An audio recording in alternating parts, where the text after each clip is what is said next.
Casey, remember, just give me some time. Give me some time. Let me take a second. Yeah?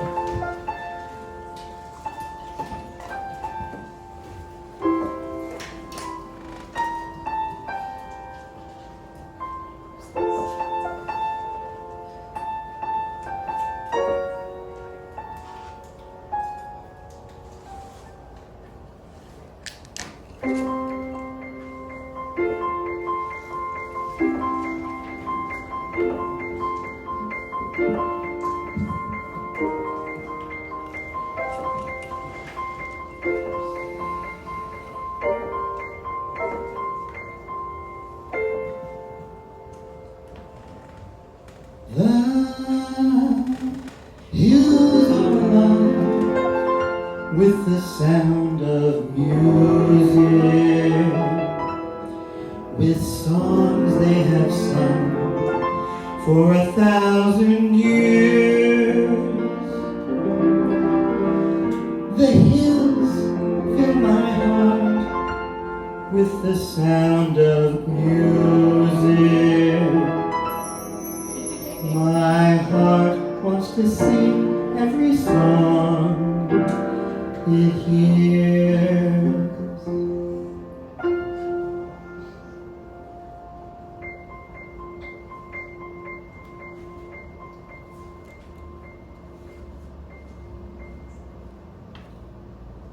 I love my dad.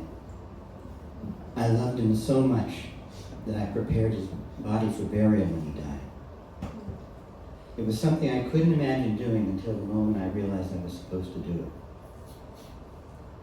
When I was a little boy, I'd go into my parents' bedroom in the morning and drive my toy Matchbox cars over my dad's body while he laid on his side.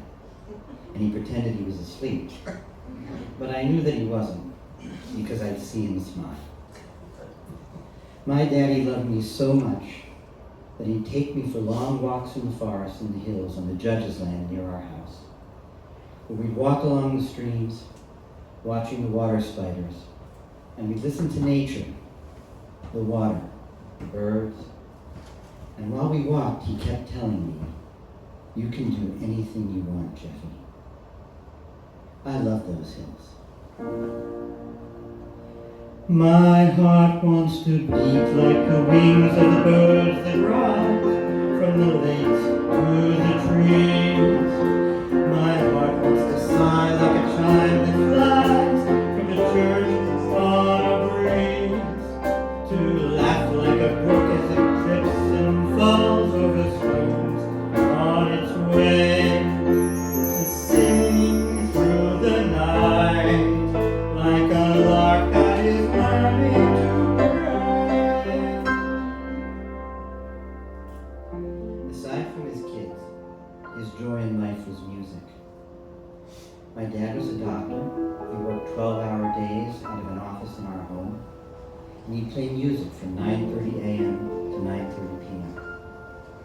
He listened to all kinds of music: Peter, Paul, and Mary, Tchaikovsky's 1812 Overture, but his great loves were Barbra Streisand and the musical theater, especially the shows from the Golden Age: Camelot, The King and I, Fiddler on the Roof, and of course, The Sound of Music.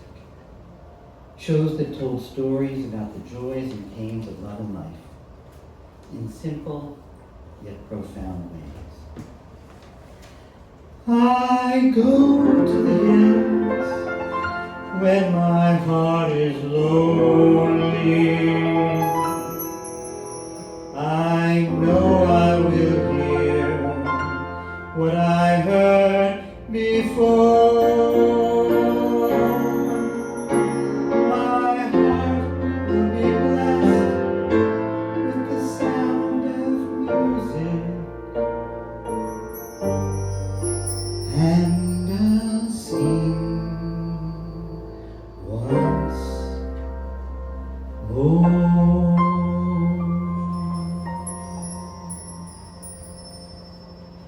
I learned about love from Camelot and how to handle a woman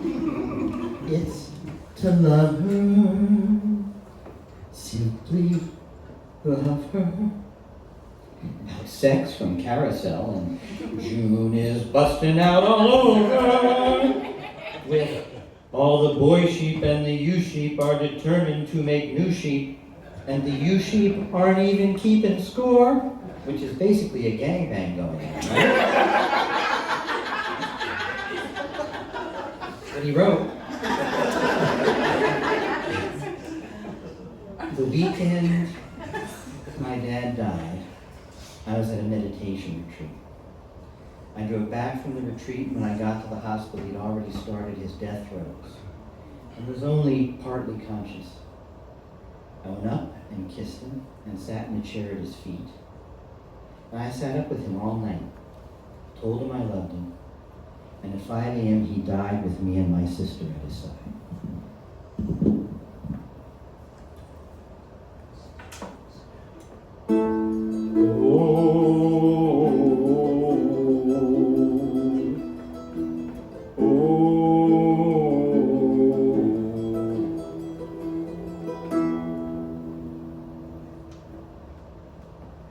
I grew up in the hardcore regions in Pennsylvania.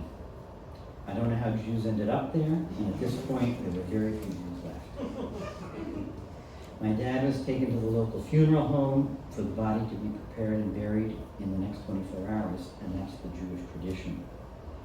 You see, in Judaism, when someone dies, to prevent desecration, the corpse should be sat with by someone around the clock through the time of burial. Usually it was done by people from the Holy Jewish Burial Society. It was called the Chevra Kadisha. But there were none in the area anymore. So out of nowhere, I said to my brother, you and I should do it. Even though we had no experience with preparing the dead, something inside me just spoke up and offered to do this final and supreme blessing, or what's called a mitzvah, for Dad's journey beyond. My brother agreed, though we were a little spooked by the whole thing. The basement of the funeral home where the corpses were prepared was creepy, and I can still smell it right now. Lying on a metal table was my dad's naked body, and it was sad, shocking, and disorienting to see him this way.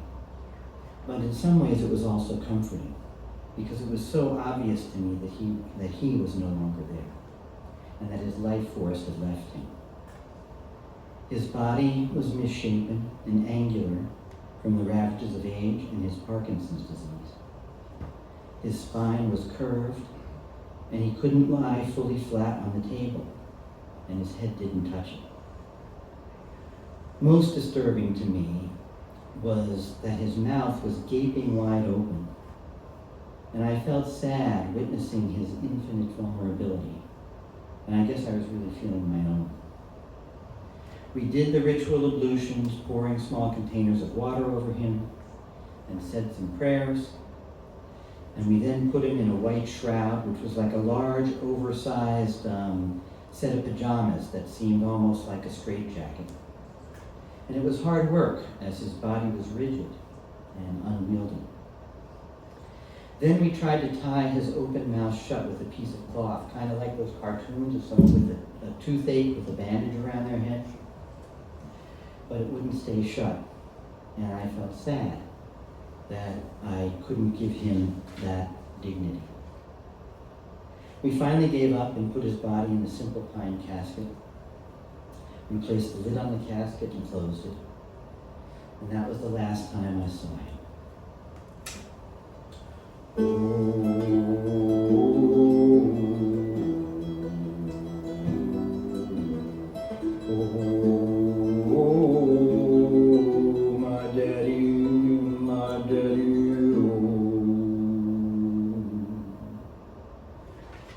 From then on, we weren't to leave his body alone until burial the next day.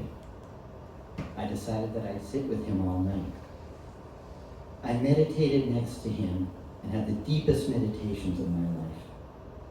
My body and mind went into this refined state of hypersensitivity, and I thought about my life and my dad's life, and how lucky I was for the love I learned from him.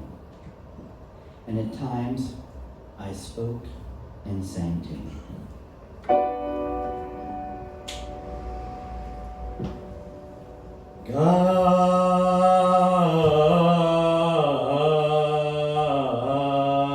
God, our Heavenly Father. Oh God,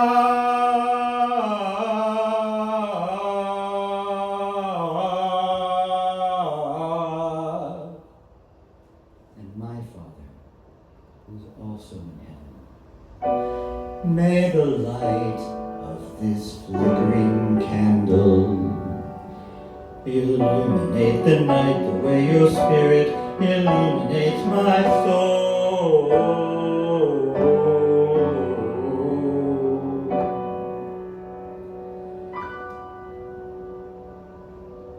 Papa, can you hear me? Papa, can you see me? Papa, can you find me in the night? Papa, are you near me? Papa, can you hear me? Papa, can you help me not be frightened? Looking at the skies, I seem to see a million eyes. Which ones are yours?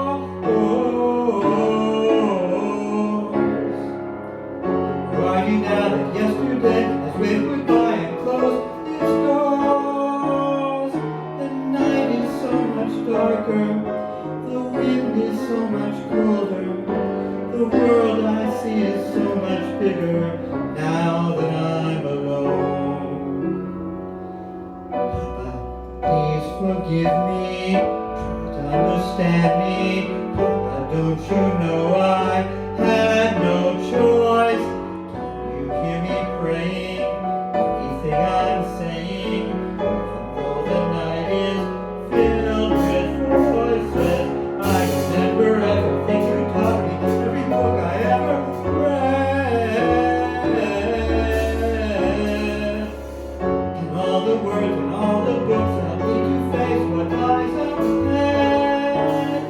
The trees are so much taller, and I feel so much smaller. The moon is twice as lonely, and the stars are half as bright. Papa, how I love you. Papa, how I need you. Papa, how I miss you.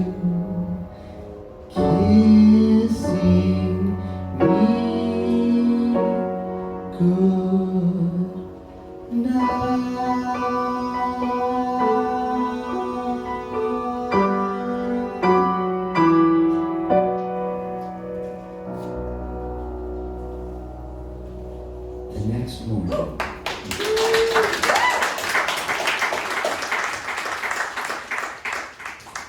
The next morning, we put my dad's coffin in the hearse and drove him to the cemetery and said our short prayers.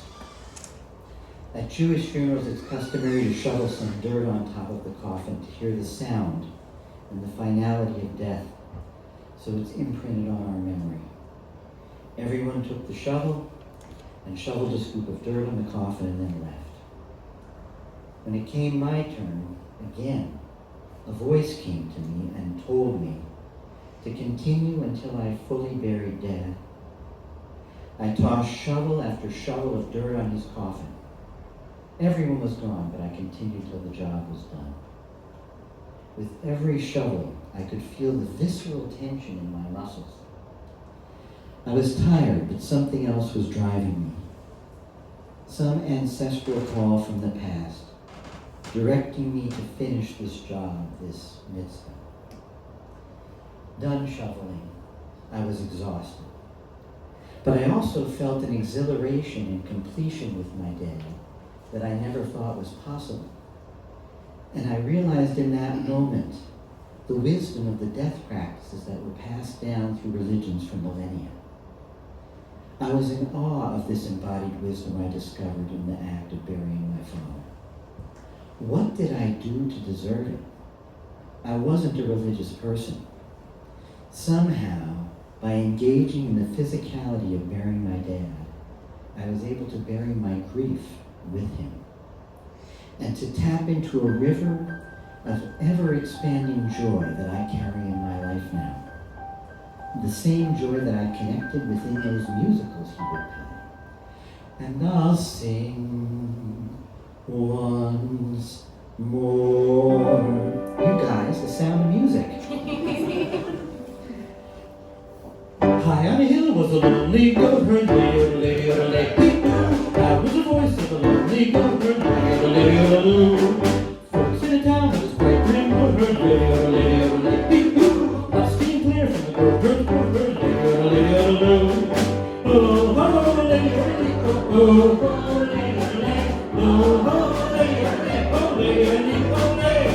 a prince on the bridge of a castle, on the road with a lonely goatherd, men in the midst of a table, goatherd, drinking beer with a purple floater,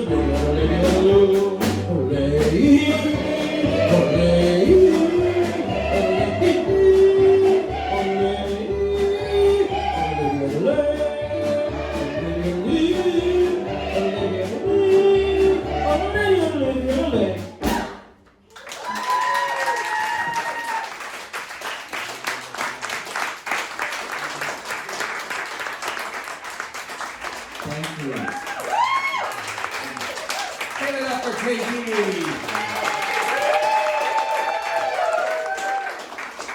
I just wanted to mention on July 21st, which is a Sunday, I'm doing songs and stories of love and spirit here, of my own songs, in this room on the 21st from 7:39. So if you can make it.